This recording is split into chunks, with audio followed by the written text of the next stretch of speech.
Everybody wants something. Middle finger in the air, no fist pump. And me, Shawnee Wiz, got this bitch jumping. Assalamualaikum warahmatullahi wabarakatuh. Halo semuanya. Sebelumnya perkenalkan, nama saya Indah Cici Rahayu dengan NIM 23231057.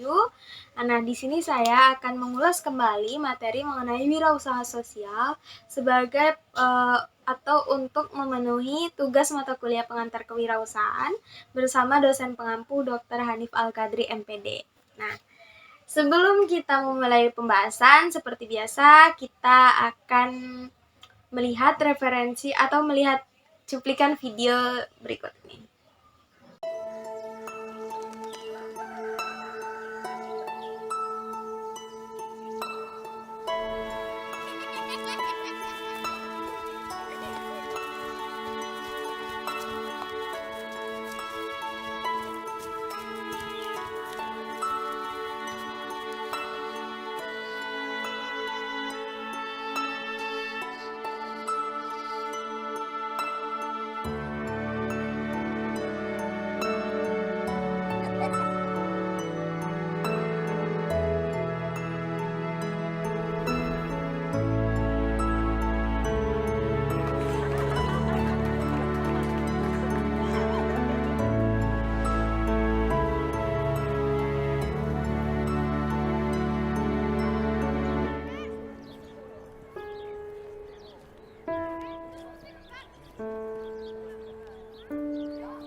Nah, dari video di samping kita dapat melihat dan menganalisis mengenai wirausaha, tapi wirausaha sosial. Nah, teman-teman tahu nggak sih apa itu wirausaha sosial? Nah, wirausaha sosial itu bukan sekedar bisnis biasa. Mereka adalah agen perubahan yang memanfaatkan pendekatan inovatif dan berkelanjutan untuk menyelesaikan permasalahan sosial dan menciptakan dampak positif yang terukur bagi masyarakat. Berbeda dengan bisnis tradisional yang fokus pada keuntungan wirausaha sosial yang mengutamakan misi sosial dan keberlanjutan. Nah, jadi wirausaha dan wirausaha sosial itu berbeda. Apa saja sih yang menjadi karakteristik utama dari wirausaha sosial? Yang tentunya yang pertama, sudah pasti wirausaha sosial itu harus memiliki misi yang jelas, memiliki tujuan terdefinisi untuk menyelesaikan masalah sosial spesifik seperti kemiskinan, memberdayakan masyarakat miskin melalui pelatihan dan akses ekonomi. Kemudian masalah pendidikan dengan cara meningkatkan kualitas pendidikan di daerah-daerah yang terpencil.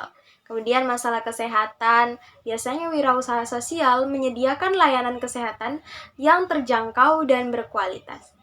Lalu ada masalah lingkungan, biasanya wirausaha sosial akan melestarikan lingkungan dan memerangi perubahan iklim.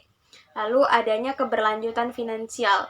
Maksudnya apa? Maksudnya di sini mampu beroperasi secara mandiri dan secara mandiri finansial tidak bergantung pada organisasi selamanya. Hal ini dicapai melalui berbagai model bisnis seperti penjualan produk atau layanan, pendanaan dari investor, hibah dan crowdfunding, inovasi dan kreativitas, serta menemukan solusi inovatif dan kreatif untuk mengatasi berbagai hambatan dan mencapai tujuan sosial. Contohnya, teknologi. Memanfaatkan teknologi untuk meningkatkan akses pendidikan dan layanan kesehatan. Model bisnis baru. Apa contoh dari model bisnis baru? Dengan mengembangkan model bisnis yang berkelanjutan dan ramah lingkungan. Tidak lupa pastinya kemitraan, karena kemitraan bekerja sama dengan berbagai pihak untuk mencapai dampak yang lebih besar. Dampak yang selanjutnya adalah dampak positif yang terukur. Maksudnya apa? Mengukur dan mengevaluasi dampak nyata dari usaha mereka terhadap masyarakat dan terus mencari untuk meningkatkannya. Nah, peningkatan ini dapat berupa peningkatan pendapatan, peningkatan kualitas hidup, perbaikan lingkungan. Apa saja sih yang termasuk peran penting wirausaha sosial? Nah, wirausaha sosial itu memainkan peran penting dalam pembangunan berkelanjutan dan berkeadilan. Mereka mengidentifikasi dan menyelesaikan masalah sosial. Wirausaha sosial mampu mengidentifikasi akar permasalahan sosial dan mengembangkan solusi inovatif untuk mengatasinya. Contohnya di sini adalah Sukuhom. Sukuhom itu adalah sebuah wirausaha sosial yang memberdayakan perempuan pengrajin di perdesaan dengan menyediakan pelatihan, akses pasar, dan produk-produk rumah tangga yang ramah lingkungan. Selain Sukuhom, ada juga wirausaha Kita Bisa atau platform crowdfunding yang menghubungkan orang-orang yang ingin membantu dengan berbagai proyek sosial dan komunitas yang membutuhkan. Menciptakan lapangan kerja dan peluang ekonomi. Wirausaha sosial membantu menciptakan lapangan kerja dan peluang ekonomi bagi masyarakat yang berada di bawah atau terpinggirkan. Contohnya di sini adalah Western Change yang berfokus pada pengelolaan sampah dan edukasi lingkungan, membantu masyarakat mengelola sampah dan bertanggung jawab serta menciptakan lapangan kerja di bidang daur ulang. Kemudian ada juga Taman Bacaan Pelangi, yang mana mendirikan taman bacaan di daerah terpencil untuk meningkatkan akses terhadap buku dan pendidikan bagi anak-anak, sekaligus membuka peluang kerja bagi pengelola taman bacaan. Selanjutnya, meningkatkan kualitas hidup. Wirausaha sosial berkontribusi dalam meningkatkan kualitas hidup masyarakat melalui berbagai program dan intervensi. Contohnya adalah dengan program Indonesia Mengajar, yang mana mereka mengirimkan pengajar muda ke daerah terpencil untuk meningkatkan kualitas pendidikan di wilayah tersebut, meningkatkan kualitas hidup anak-anak di daerah terpencil. Lalu ada Rumah Faye, yang mana mereka memberikan tempat tinggal dan pendidikan bagi anak-anak yang kurang beruntung. meningkatkan kualitas hidup anak-anak dengan menyediakan tempat tinggal yang aman dan pendidikan yang berkualitas. Lalu membangun komunitas yang tangguh. Kenapa wirausaha sosial membangun komunitas yang tangguh? Karena wirausaha sosial membantu membangun komunitas yang tangguh dan mampu mengatasi berbagai tantangan. Contohnya koalisi pejalan kaki, yang mana mendorong budaya berjalan kaki dan menciptakan ruang publik yang ramah pejalan kaki, lalu membangun komunitas yang lebih sehat dan ramah lingkungan. Selain komunitas pejalan kaki, ada juga Yayasan Dian Sastrowardoyo yang mendorong budaya membaca dan menulis di kalangan anak-anak, membangun komunitas yang lebih literatif dan kreatif. Mungkin sekian pembahasan dari saya mengenai wirausaha sosial.